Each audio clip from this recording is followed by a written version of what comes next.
The morning sun cast long shadows across the red wasteland of Valthera. The planet had seen too much war. Broken ships lay scattered across the desert like metal bones. The air still smelled of smoke and burned metal, even though the fighting had stopped 3 days ago.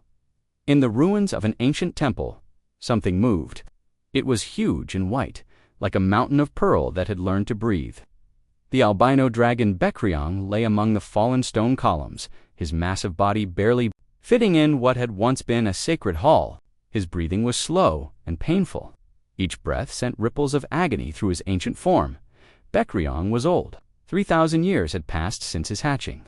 He had seen empires rise and fall. He had watched his people grow from peaceful guardians of the planet to bitter warriors.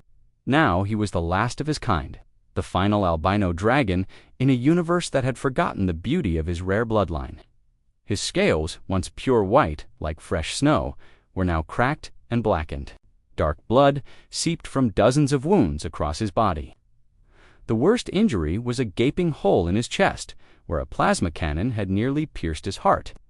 His left wing hung at an odd angle, torn and useless. His right wing was worse, with holes burned clean through the delicate membrane. The dragon's golden eyes, once bright as twin suns, had dimmed to the color of dying embers. He could feel his life force draining away like water through cracked stone. The pain was beyond description, but Bekriong had made peace with it. Death was coming, and he would meet it with dignity. He remembered better times.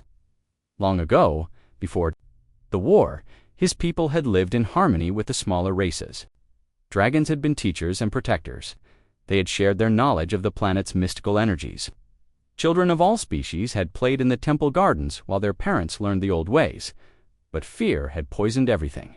The humans had arrived from the stars with their loud ships and strange weapons. Some dragons had welcomed them. Others had seen them as invaders. The disagreement had grown into hatred. Hatred had grown into war. Now, after 3 centuries of fighting, both sides were broken. Bekriong closed his eyes and tried to remember his mate, Esiolwa. She had been beautiful, with scales like polished silver and eyes like blue fire. She had died in the first year of the war, killed by human missiles while protecting a nest of young dragons.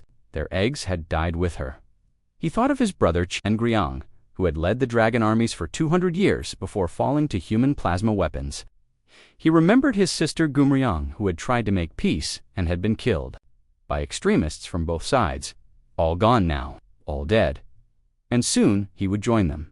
The temple around him told the same story. The beautiful carvings on the walls had been blackened by weapons fire. The crystal pools that had once reflected starlight were now filled with debris. The golden bells that had sung in the wind were melted and twisted.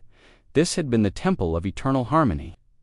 Dragons had come here for thousands of years to meditate and heal. Now it was just another ruin in a world full of ruins. Bekriong felt his heart skip a beat. The pain in his chest flared like a sun-going nova. He coughed, and more blood spilled from his mouth. The metallic taste filled his senses. He was dying faster now, maybe hours instead of days. He was ready. He had lived long enough to see his world die. He had fought bravely and lost honorably. There was nothing left but to close his eyes and let the darkness take him. But then he heard something that made no sense. Engines, human engines, but small ones.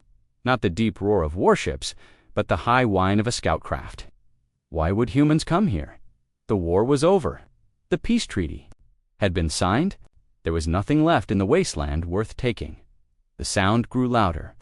Through the gaps in the temple roof, Bekriong could see a small human aircraft circling overhead. It was white with red crosses painted on its sides, a medical ship. The dragon almost laughed, which sent fresh waves of pain through his chest. What use was human medicine to a dying dragon? The ship landed outside the temple with a soft thud. Bekriong heard footsteps on the broken stone. Human footsteps, light and quick. He tried to lift his head to see who was coming, but the effort was too much. His neck muscles screamed in protest. A voice called out in the human language. He could not understand the words, but the tone was careful, not aggressive. The footsteps came closer. They stopped at the edge of his vision. Beck managed to turn his great head just enough to see a human figure standing in the temple entrance. It was small, even for a human. Female, wearing the white and blue uniform of a medical officer, she carried a metal box that hummed with electronic equipment. The human female stood very still for a long moment, staring at him. Her face showed surprise, then something else. Not fear, though she should have been afraid. Not anger, though dragons and humans were enemies. Something different. She spoke again, and this time a small device at her belt translated her words into draconic speech. The voice was mechanical and flat, but he could understand it. "My name is Hannah Kim. I am a doctor. Are you injured?" Baekryong stared at her. Was she serious? He was a dragon, an enemy, a creature from the species that had killed her people for 300 years, and she was asking if he needed medical help. He tried to speak, but only managed a low growl. The effort made him cough again, spraying more blood across the temple floor. The human doctor stepped closer. She should have run. Any sane creature would have run from a dragon, even a dying one. But she knelt beside his massive head and began examining his wounds with some kind of scanning device. "These injuries are severe," her translator said. "How long have you been here?" Baekryong found his voice at last. It came out as a whisper, barely audible. 3 days, maybe 4. Time means nothing now. You're dying," she said. It was not a question. "Yes," he replied. "I have accepted this. Go away, human. Let me die with dignity." But Dr. Hannah Kim did not go away. Instead, she opened her medical kit and began setting up equipment around his massive form. Her movements were quick and efficient, like a warrior preparing for battle. "I took an oath," she said without looking up from her work. "I swore to preserve life wherever I found it. I don't see a dragon here. I see a patient who needs help." Baekryong stared at her with growing amazement. This tiny human creature was actually trying to save his life. It was impossible. It was foolish. It was the most extraordinary thing he had witnessed in 3,000 years of living. For the first time in days, hope flickered in his dying heart. Dr. Hannah Kim had seen many terrible wounds in her years as a combat medic. She had pulled soldiers from burning ships and treated injuries that would have killed them if she had been even minutes later. But nothing had prepared her for this. The dragon was enormous. His body stretched nearly 40 meters across the temple floor. His head alone was larger than her entire medical shuttle. When he breathed, the sound was like wind through a canyon. When he moved, even slightly, the ground trembled beneath her feet. But size was not what made her hands shake as she worked. It was the sheer amount of damage. Burns covered most of his body. Some were so deep she could see bone through the charred flesh. His left wing had been nearly severed. His right wing had holes burned completely through it. The worst wound was in his chest, where something had punched through his scales and deep into his body. Any normal creature would have died from blood loss hours ago. Somehow, this dragon was still alive. Hannah activated her medical scanner and ran it along the dragon's massive form. The device beeped and chirped as it gathered information. The readings made no sense. His heart rate was impossibly slow, beating only once every 30 seconds. His blood pressure was almost non-existent. His body temperature was dropping steadily. "You are wasting your time, human," Baekryong said through the translator. His voice was weak, but still carried the deep rumble of distant thunder. "Your medicine cannot heal what is broken in me." Hannah ignored him and continued her scans. She had learned long ago not to listen when patients told her they were beyond help. People said that when they were in pain and afraid, her job was to prove them wrong. The scanner finished its work and displayed the results on her portable screen. She studied the data carefully. The dragon's biology was unlike anything in her medical database. His bones were hollow like a bird's, but much stronger. His blood had a different chemical composition than any known species. Most interesting was a network of energy channels running through his body like a second circulatory system. "What are these?" she asked, pointing to the energy readings on her screen. Baekryong turned his great head to look at what she was showing him. His golden eyes widened slightly. "You can see the flow paths. Impossible. Only dragons can perceive the life channels." "My scanner picks up all kinds of energy," Hannah said. "These channels, they're damaged too. Some are completely blocked." The dragon was quiet for a long moment. When he spoke again, his voice carried a note of wonder. "The life channels carry our spiritual energy through our bodies, When they are damaged, we cannot heal properly. When they are severed completely, we die. Hannah nodded and made notes on her tablet. This was important information. She contacted her research partner through her communication device. Dr. Park, this is Hannah. I need you to access the xenobiology database. I'm sending you scan results of a completely unknown species. The device crackled with static before Jinwoo Park's voice came through clearly. Hannah, where are you? Command is looking for you. You were supposed to report back hours ago. I found a survivor in the wasteland. Massive trauma case. I need immediate consultation on alien physiology. There was a pause. What kind of alien? We have medical profiles for most coalition species. Hannah looked at the dragon, watching her with ancient, tired eyes. A dragon, Jinwoo. I found a dragon, and he's dying. The silence stretched so long that Hannah thought the connection had been lost. Finally, Jinwoo spoke again, his voice careful and professional. Hannah, dragons are enemy combatants. You need to report this to military intelligence immediately. He's a patient first, Hannah said firmly. The war is over. The peace treaty was signed 3 days ago. He needs medical attention. The treaty doesn't cover medical aid to enemy forces. You could be charged with treason. Hannah looked at Baekryong, who was listening to every word through the translator. His expression was unreadable, but she thought she saw something like sadness in his eyes. Then I'll be charged with treason, she said, but I won't let him die when I might be able to save him. Are you going to help me or not? Another long pause. Then Jinwoo sighed. Send me the scan data. I'll see what I can figure out. But Hannah, this is incredibly dangerous, not just politically. We know nothing about dragon biology. What if you make things worse? Then I make things worse, Hannah said, but doing nothing guarantees he dies. She transmitted the scanner data and waited while Jinwoo reviewed it on his ship. Meanwhile, she began setting up her emergency medical equipment around the dragon. Her portable life support systems looked like toys next to his massive form, but they were the best she had. Fascinating, Jinwoo's voice came through the communicator. His cellular structure is completely unique. The energy channels you detected appear to be some kind of bioelectric system. It's like he has 2 nervous systems working together. Can we treat him? Hannah asked. I don't know. Normal human medicine might not work on his physiology. But the energy channels give me an idea. There are healing crystals in some of the old dragon temples. Legend says they were used for medical purposes. Hannah looked around the ruined temple. Among the debris, she could see fragments of blue and green crystals scattered across the floor. Some pieces were as large as her fist. There are crystals here, she said. Broken, but still intact. Try placing them near his worst injuries. If the legends are true, they might help stabilize his energy flow. Hannah gathered the largest crystal fragments she could find. As she approached Baekryong with them, he raised his head in alarm. What are you doing? He demanded. Trying to help, she said simply. These crystals, they're used for healing, aren't they? Baekryong stared at the crystals in her hands. Those are sacred relics.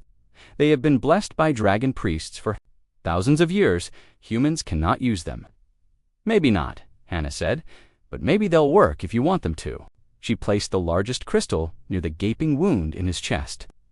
The moment it touched his scales, the crystal began to glow with soft blue light. The dragon gasped, and for a moment, his breathing became easier. Impossible, he whispered. Hannah placed more crystals around his other injuries. Each one began to glow as it made contact with his body. The dragon's vital signs on her scanner showed slight improvement. His heart rate increased, his blood pressure stabilized. It's working. Jinwoo's voice crackled through the communicator. The energy readings are getting stronger. How did you know to do that? I didn't, Hannah admitted. I just tried something. Baekryong was staring at her with an expression she couldn't read. You used sacred crystals to heal me. You risked your career to treat an enemy. Why? Hannah checked her scanner readings again. The improvements were small, but real. The dragon was no longer dying, at least not immediately. She had bought him time, maybe hours, maybe days. Because you needed help, she said. That's what doctors do. The dragon closed his eyes, and for a moment, Hannah thought she had lost him. Then he spoke so softly she almost missed it. I have lived for 3,000 years, he said. I have fought in 100 battles. I have seen empires rise and fall. But I have never met anyone like you, Dr. Hannah Kim. Hannah smiled and continued. Working, she had a patient to save, and she was just getting started. 2 days had passed since Dr. Hannah Kim first found the dying dragon. The temple had become a makeshift hospital. Medical equipment hummed and beeped around Baekryong's massive form. Cables and tubes ran across the ancient stone floor like electronic vines. Hannah had not slept in 40 hours. Dark circles shadowed her eyes, and her hands shook from too much coffee and too little rest. But she would not leave her patient. Every few minutes, she checked his vital signs. Every hour, she adjusted the healing crystals to maximize their effect. The crystals were working, but slowly. Too slowly. Baekryong was stable, but he was not improving fast enough. The massive wound in his chest had stopped bleeding, but it showed no signs of closing. His damaged wings remained twisted and useless. Most concerning were the blocked energy channels throughout his body. The flow paths are the key, Baekryong explained in his deep, rumbling voice. He had grown more talkative as his strength returned. Slightly, your crystals help, but they cannot repair what is broken inside me. The channels must be reconnected by hand. Hannah frowned at her scanner readings. You mean surgery? I would have to operate on your energy system. It has never been done, the dragon said. Dragon healers understand the flow paths by instinct. We feel them as clearly as you feel your own heartbeat, but humans cannot perceive them directly. My scanners can see them, Hannah pointed out. Maybe that's enough. Baekryong's golden eyes studied her face. Over the past 2 days, he had begun to trust this strange human who refused to let him die. She was unlike any creature he had ever met. She worked with fierce determination, never giving up, even when the situation seemed hopeless. It would be incredibly dangerous, he said finally. One mistake, and you could kill me instantly. The energy channels carry the life force itself. Hannah's communicator crackled. Hannah, this is Jinwoo. I'm approaching your position with a full surgical team. Command finally agreed to let us try. Looked up in surprise. They approved the surgery. Not exactly. They ordered me to assess the situation and report back. But I'm bringing medical supplies anyway. If we're going to do this, we need proper equipment. An hour later, Dr. Jinwoo Park's medical shuttle landed outside the temple. Hannah watched as her colleague emerged with 3 other medical professionals. She recognized Nurse Soyeon, who had worked with her on many difficult cases. The others were new faces. This is Nurse Minho and Dr. Hyunwoo Choi, our anesthesiologist, Ginwoo said as they entered the temple. All 3 newcomers stopped dead when they saw Baekryong. Sweet mother of space, Minho whispered. He's enormous. Dr. Choi approached the dragon cautiously, his scanning equipment already active. Incredible. His physiology is completely unique. How do we even begin to anesthetize something like this? You don't, Baekryong said through the translator. Dragon consciousness cannot be safely suppressed during energy channel surgery. I must remain awake to guide you. The medical team exchanged worried glances. Surgery on a conscious patient was always dangerous. Surgery on a conscious dragon patient was unprecedented. Jinwoo spent the next several hours studying Hannah's scans and examining the dragon directly. His excitement grew as he understood more about the alien biology. The energy channels are like nothing in our medical databases, he explained to the team. They carry what appears to be bioelectric current, but it's far more complex than simple nerve impulses. It's almost like the dragon has a second circulatory system made of pure energy. Can we repair it? Soyeon asked. Theoretically, yes. We have microsurgical tools that can work on structures this small, but we'll be operating blind. We'll have to rely completely on the patient to tell us what we're doing. Baekryong listened to this discussion with growing amazement. These humans were actually planning to attempt something that even dragon healers considered nearly impossible. Their technology was crude compared to dragon magic, but their determination was extraordinary. There is something you should know, he said. The energy channels are connected to my memories and emotions. As you work on them, you may experience visions of my past. This is normal, but it can be disturbing. What kind of visions? Hannah asked. Battles, death, the loss of my family. 3,000 years of war and suffering. Human minds are not designed to process such ancient memories. Dr. Choi checked his equipment one final time. We'll manage. Are you ready to begin? The dragon nodded slowly. I have been ready to die for days. Now I am ready to live. The surgery began at dawn on the third day. Hannah made the first incision along one of the major energy channels in Bekryong's chest. The moment her surgical laser touched the damaged pathway, her mind exploded with images. She saw ancient battles from the dragon's perspective, the sky filled with fire and death, human ships falling like burning stars, dragon warriors dying in agony as plasma weapons tore through their scales. The pain and rage were overwhelming. Stay focused. Bekryong's voice cut through the chaos in her mind. Feel past the anger. Find the break in the channel. Hannah gritted her teeth and pushed deeper with her instruments. The visions continued, but she began to understand them. This was not just random memory. Bekryong was showing her his pain so she could find where the energy had been severed. There, she whispered, I can see the break. Working with tools smaller than human hair, she began to reconnect the damaged pathway. Jinwoo assisted, his steady hands holding tissue. While Hannah worked, Soyeon monitored the dragon's vital signs.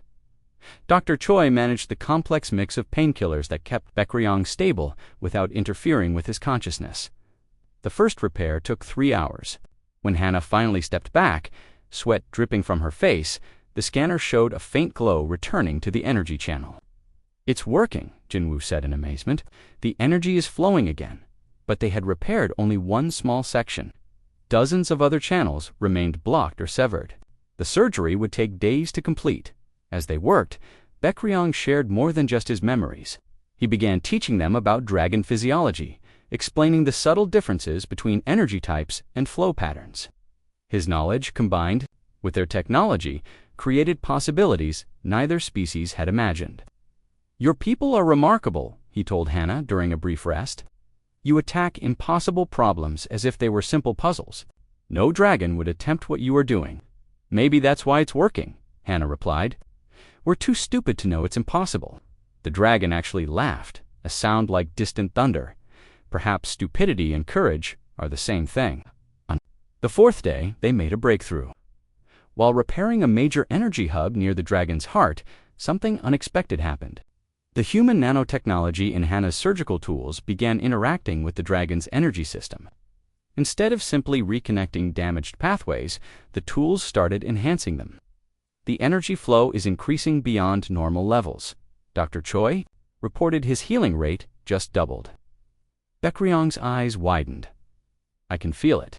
The life force is stronger than it has been in centuries. What is happening? Jinwoo studied the readings on his instruments. I think our technology is adapting to your biology. The nanobots are learning to work with your energy system. This changes everything, Hannah said. We're not just healing him, we're making him stronger. The dragon stared at the humans working around him. These small, fragile creatures had done the impossible. They had not only saved his life, but had improved it beyond anything he had thought possible. I owe you a debt that can never be repaid, he said solemnly. Hannah smiled as she prepared for the next phase of surgery. Just get better. That's payment enough. For the first time in centuries, he felt no pain. His body hummed with energy like a perfectly tuned instrument. The net creating something entirely new.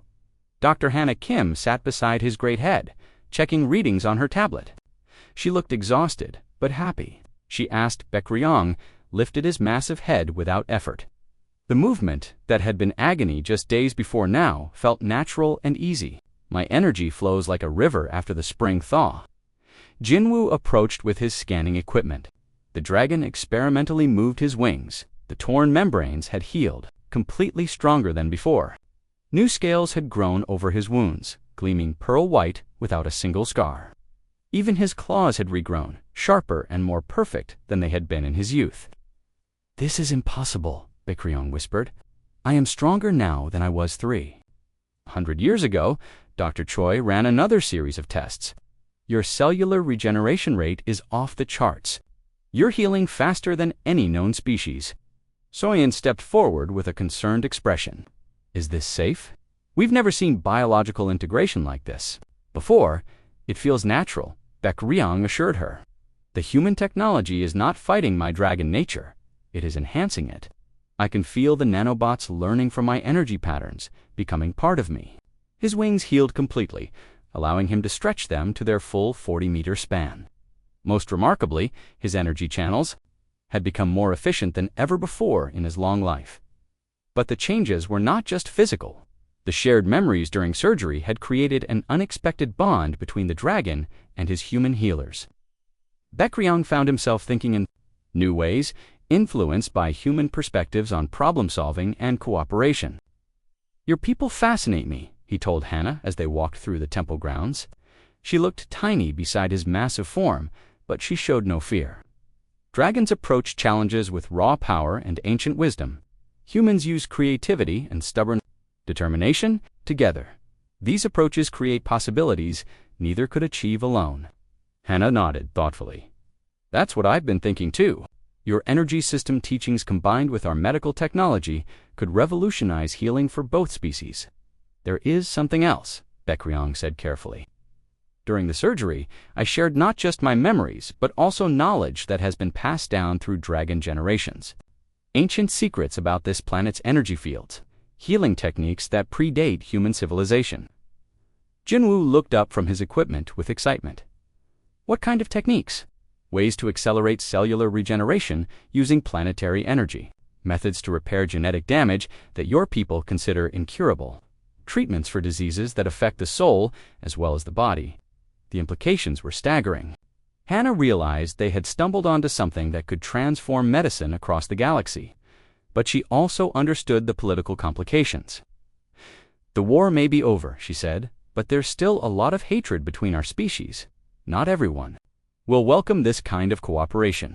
There are those among my people who will see my healing by humans as a betrayal. They will demand that I renounce this treatment and return to the old ways. And the coalition will probably want to study you like a laboratory specimen," added grimly. "They'll see you as a military asset, not a person." The dragon looked at each of his human friends in turn. They had shown him kindness when they could have shown fear. They had risked their careers and possibly their lives to save him. "We face a choice," he said. "We can keep this discovery secret, or we can use it to build bridges between our peoples. But if we choose the second path, we must be prepared for the consequences." Hannah stood up and placed her hand on one of his great claws. The gesture was small, but meaningful. "If this treatment can help others, we have to share it." "Even if it means trouble for all of us?" Minho asked. "Especially then," Hannah replied firmly. "Great discoveries always come with great risks." Baekryong felt a warmth in his chest that had nothing to do with his enhanced energy system. These humans were willing to face danger for the sake of others, just as they had faced danger to save him. "Then we move forward. Together," he said, "but we must be smart about it." That evening, as the sun set over the wasteland, Baekryong demonstrated the full extent of his recovery. He spread his magnificent wings and took to the air for the first time in months. His flight was graceful and powerful, more elegant than it had been in centuries. From the ground, the human medical team watched in awe as the great albino dragon soared through the twilight sky. "You're beautiful," she said simply. "I am alive because of you," Baekryong replied. "My people have a saying. When someone saves your life, they become responsible for what you do with it. I choose to use my second chance to help others as you helped me." He looked at each of his human friends with ancient, wise eyes. "Tomorrow, we begin the real work. We will show both our species that cooperation is stronger than conflict. We will prove that healing is more powerful than hatred." In the distance, the lights of human and dragon settlements twinkled like earthbound stars. Soon, those lights would be connected by something stronger than peace treaties. They would be connected by hope and by the revolutionary medicine born from the union of dragon wisdom and human determination. The albino dragon who had been ready to die was now ready to change the galaxy. 3 weeks after Baekryong's miraculous recovery, the peaceful work in the temple was shattered by the roar of military engines. Hannah looked up from her research notes to see a squadron of coalition warships descending from the sky like metal. "Vulture's Dr. Kim," came a harsh voice through her communicator. "This is General Martinez of Coalition Command. You are ordered to cease all activities and report for immediate debriefing." His enhanced senses could detect the heavy weapons they carried, all pointed in his direction, it seems. "Your superiors have learned of our work." Hannah stood protectively near the dragon's massive head. "I won't let them hurt you, and I will not let them hurt you," Bekryong replied. "But we must be careful. Violence will only prove that cooperation between our species is impossible." The first shuttle landed with a thunderous crash, kicking up clouds of red dust. Armed soldiers poured out, followed by General Martinez himself. He was a hard-looking man with gray hair and cold eyes. Behind him came Dr. Sarah Chen, the coalition's chief medical officer. Dr. Kim, General Martinez called out, "Step away from the creature immediately. You are under arrest for violation of the species contact protocols and unauthorized sharing." Of military technology, Hannah did not move. "He's not a creature. He's a patient, and the war is over." "The war is over, but the security protocols remain in effect," Dr. Chen said as she approached. "You have exposed classified nanotechnology to an enemy combatant. The potential consequences are enormous." Jinwoo stepped forward, his hands raised. Peacefully, the medical applications alone could save millions of lives across the galaxy. "Surely that's worth considering." "What's worth considering," General Martinez snapped, "is that you've created a superweapon. This dragon is now more powerful than an entire squadron of fighters. What happens when he shares this technology with his people?" Bekryong slowly lifted his great head. When he spoke, his voice carried the weight of ancient authority. "I share this technology with no one without Dr. Kim's permission. She saved my life. I am bound by honor to respect her wishes." "Honor?" General Martinez laughed bitterly. "Your people have been trying to exterminate humanity for 3 centuries. You'll forgive me if I don't trust dragon honor." The dragon's eyes flashed with anger, but he controlled himself. "I have lived for 3,000 years, General. I have seen more war than you can imagine. I am tired of fighting. One want only. To help heal the wounds that conflict has created, Dr. Chen activated her scanning equipment and began taking readings of Bekryong. "The biological integration is incredible," she muttered. "The nanobots have completely merged with his cellular structure. This could revolutionize medicine. Or create an army of unstoppable dragon warriors." General Martinez countered, "We cannot allow this technology to spread." As the humans argued, more ships appeared in the sky. But these were different. Larger, more organic in design, with scales that shimmered in the sunlight. Dragon ships, approaching fast. Bekryong's expression grew troubled. "My people have found me." The dragon ships landed with surprising grace for such massive vessels. From the largest emerged an ancient red dragon, even bigger than Bekryong. Her scales were the color of fresh blood, and her eyes burned like coals. Behind her came a dozen younger dragons in humanoid form. Bekryong the White, the red dragon, called out in the draconic language, "I am Hongryong, speaker for the Flame Council.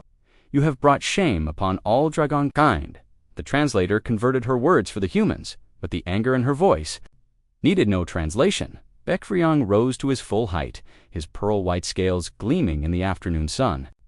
"I have brought hope, Hongryong. These humans saved my life when I was ready to die." "You have been contaminated by human technology," she snarled. "The Council demands that you return with us immediately for purification. The foreign elements must be removed from your body. Removing them would be like removing his heart." Hongryong's burning gaze fixed on the small human doctor. Then perhaps death would be preferable to this corruption. Bekryong stepped protectively in front of Hannah. "You will not threaten her. She is under my protection, your protection." Hongryong laughed, a sound like breaking stone. "You protect the very species that has murdered thousands of our kind. You have forgotten what it means to be dragon." General Martinez saw an opportunity in the conflict. "You see, even his own people don't trust him. We should take him into custody for everyone's safety." "Take me into custody. General, I could reduce your entire squadron to scrap metal before your weapons could target me." "I choose not to because violence solves nothing." Coalition soldiers had their weapons ready, dragon warriors prepared for battle. In the center of it all stood Hannah Jinwoo and their medical team, trying to protect the miracle they had created. Hongryong addressed Bekryong again. "The Council offers you one chance at redemption. Renounce these humans and return to our people. Help us use your enhanced abilities to finally drive the invaders from our world." General Martinez stepped forward. or surrender yourself to coalition custody. We'll study the integration process and ensure it's never used against humanity. Bekrion looked from one side to the other. Neither understood what he and the humans had actually accomplished. I reject both choices, he said finally. I will not be a weapon for either side. Then you are a traitor to dragonkind, Hongryong hissed. And a threat to human security, General Martinez added. Bekrion spread his magnificent wings to their full span. The enhanced membranes caught the light like living pearls. Both groups of soldiers stepped back involuntarily. I am something new, he declared. I am proof that cooperation between our species is not only possible, but beneficial. Dr. Kim and her team have shown me that healing is stronger than hatred. He looked down at Hannah with affection and respect. They risked everything to save a dying enemy. They asked for nothing in return. If that is not the highest form of honor, then honor has no meaning. Hannah stepped forward, her voice clear and strong. We're offering both sides something incredible, a medical breakthrough that could end suffering for millions of beings. But only if we work together, Hongryong snarled. Dragons are too dangerous to cooperate with. Bekrion closed his eyes for a moment, then opened them with new resolve. Then I will make a different choice. I will leave this world entirely. Dr. Kim, will you come with me? The question shocked everyone present. Hannah stared up at the dragon, who had become her friend and partner. Where would we go? She asked. To the neutral territories beyond both our species' borders. We will establish a medical center there, open to all who need healing. We will prove that this technology can be used for peace. That's desertion, General Martinez warned, and exile, Hongryong added. Bekrion nodded calmly. So be it. I would rather be an exile who saves lives than a hero who takes them. He looked at Hannah with ancient, patient eyes. But I will not ask you to sacrifice everything as I have. The choice is yours, Dr. Kim. Hannah looked at her friends, her career, her entire life. Then she looked at the dragon who had taught her that impossible things could become possible with enough determination. Where you go, I go, she said simply. Someone has to make sure you don't overdo it and hurt yourself. Bekryong's laugh was like gentle thunder. Then we have work to do. 2 years had passed since Dr. Hannah Kim and Bekryong left their homeworlds behind. The sanctuary, as their medical station had come to be known, orbited a small planet in neutral space. The station was a marvel of combined human and dragon engineering, its organic curves housing the most advanced medical facilities in the galaxy. Hannah stood in the observation deck, watching the morning sun rise over the planet below. The view never grew old. Green continents and blue oceans sparkled beneath white clouds. It was a peaceful world, untouched by war. "You're up early," came a familiar voice behind her. She turned to see Bekryong approaching in his humanoid form. Over the past 2 years, he had learned to shift between his dragon shape and a more compact form that made it easier to work in the medical bays. Even in this smaller form, he stood nearly 3 meters tall, his pearl-white hair and golden eyes marking him as something extraordinary. "Couldn't sleep," Hannah admitted.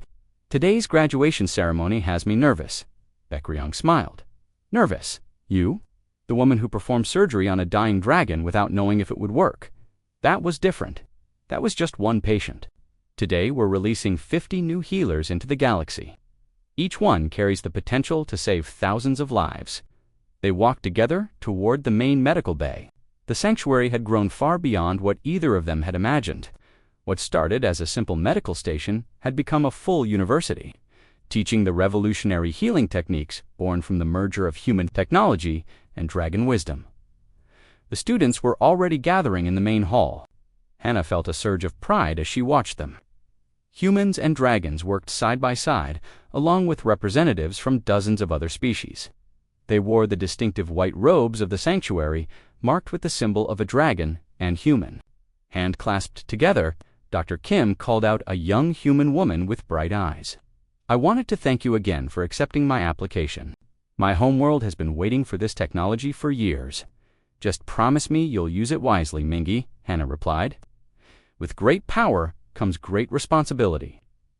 Nearby, a young dragon in humanoid form was excitedly discussing treatment. Protocols with a Centaurian healer. The sight warmed Hannah's heart. 2 years ago, such cooperation would have been impossible. Now it was routine. Dr. Jinwoo Park approached from across the hall. He had joined them 6 months after they established the sanctuary, bringing with him a team of human researchers. "The ceremony is about to begin," he announced. "Are you ready?" Hannah nodded and made her way to the podium. The assembled students fell silent as she began to speak. 2 years ago, I found a dying dragon in a ruined temple. I could have walked away. Military protocol said I should have walked away, but I couldn't. I took an oath to preserve life wherever I found it, and that oath didn't include any exceptions for species or politics. She looked out at the diverse crowd of students. Each of you has made a similar choice. You've chosen to dedicate your lives to healing, regardless of the boundaries that others try to impose. You've learned that cooperation is stronger than conflict, that understanding is more powerful than fear. Baekryong stepped forward to address the students. You carry with you knowledge that spans millennia. Human ingenuity combined with dragon wisdom, enhanced by the unique perspectives of many species. Use this knowledge not as a weapon, but as a bridge between worlds. One by one, the students came forward to receive their graduation certificates. Each one had trained 4 months in the revolutionary healing techniques. They could accelerate cellular regeneration, repair genetic damage, and treat conditions that had once been considered incurable. Among the graduates was Taeyun, a young human who had lost his family in the war, but chose healing over revenge. There was Yunbi, a dragon who had overcome centuries of prejudice to learn human medical techniques. Kuros, a centaurian who specialized in cross-species medicine. Zelda, a Valdorian who had developed new applications for energy healing. Ceremony concluded, Hannah felt a hand on her shoulder. She turned to see General Martinez, the same man who had tried to arrest her 2 years earlier. But his expression was different now, respectful, even grateful. "Dr. Kim," he said quietly, "I owe you an apology. The sanctuary has saved more lives in 2 years than our entire medical corps saved in the previous decade." Hannah smiled. "Apology accepted, General. What brings you here? Official business, I'm afraid. The Coalition Council has voted to formally recognize the sanctuary as a neutral medical institution. We're requesting permission to send our medical officers here for training." Baekryong, who had been listening to the conversation, stepped forward. "And what of the Flame Council? Do they also seek our cooperation?" General Martinez nodded. Hongryong herself sent a message. "The dragon clans are requesting medical aid for a plague affecting their young. Traditional healing methods have proven ineffective." "Of course we'll help," Hannah said, without hesitation. "That's what we're here for." Later that evening, Hannah and Baekryong stood on the observation deck again, watching the newly graduated Healers Board ships bound for worlds across the galaxy. Each ship carried hope to places that had known only despair. "Do you ever regret it?" Hannah asked. "Leaving your homeworld? Giving up your old life?" Baekryong considered the question carefully. "I was dying when you found me. Not just physically, but spiritually. The war had taken everything from me. My family, my purpose, my hope. You gave me a new life, a better life." He gestured toward the departing ships. "Look at what we've accomplished. 2 years ago, I was ready to die alone and forgotten. Now our students will heal beings across the galaxy. Our techniques will save lives for generations to come." "And the prejudice?" Hannah asked. "The fear and hatred between our species. It's still there," Baekryong admitted, "but it's weakening. Every life we save, every student we graduate, every alliance we forge makes it a little weaker. Change is slow, but it is inevitable." A new ship appeared in the distance, approaching the sanctuary. Hannah checked her tablet and smiled. "That's the medical supply ship from Earth. They're bringing the new nanobots we ordered, and the ship behind it is from Draconis Prime," Baekryong added, his enhanced vision picking up details Hannah couldn't see. "They carry healing crystals grown in the sacred caves." As the ships docked, Hannah marveled at how normal this had become. 2 years ago, human and dragon ships would have opened fire on each other. Now they worked together to supply a medical station that served the entire galaxy. "You know what I think?" she said. "I think we're going to need a bigger station." Beck laughed, the sound echoing through the observation deck. "Perhaps, but first we have a plague to cure and new students to train." The work never ends. Good, Hannah replied. I wouldn't want it any other way. Together, they walked toward the medical bays where patients from across the galaxy waited for treatment. The sanctuary never slept, never stopped healing, never stopped proving that cooperation was stronger than conflict. In the depths of space, far from the worlds that had rejected them, the human doctor and the dragon healer continued their work. They had started with a simple choice to save one life. Now they were saving thousands. The old albino dragon who had once accepted his fate to die had instead chosen to live, and in living had helped change the galaxy forever. And the human medic who had refused to let him die had discovered that sometimes the greatest victories came not from winning battles, but from healing the wounded. Together, they faced each new day with hope, knowing that somewhere in the galaxy, their students were carrying on the work of healing. The future was brighter because they had chosen compassion over fear, cooperation over conflict, and life over death. The sanctuary flew on through the stars, a beacon of hope in a universe that had known too much war. And in its halls, the impossible continued to become possible one patient at a time.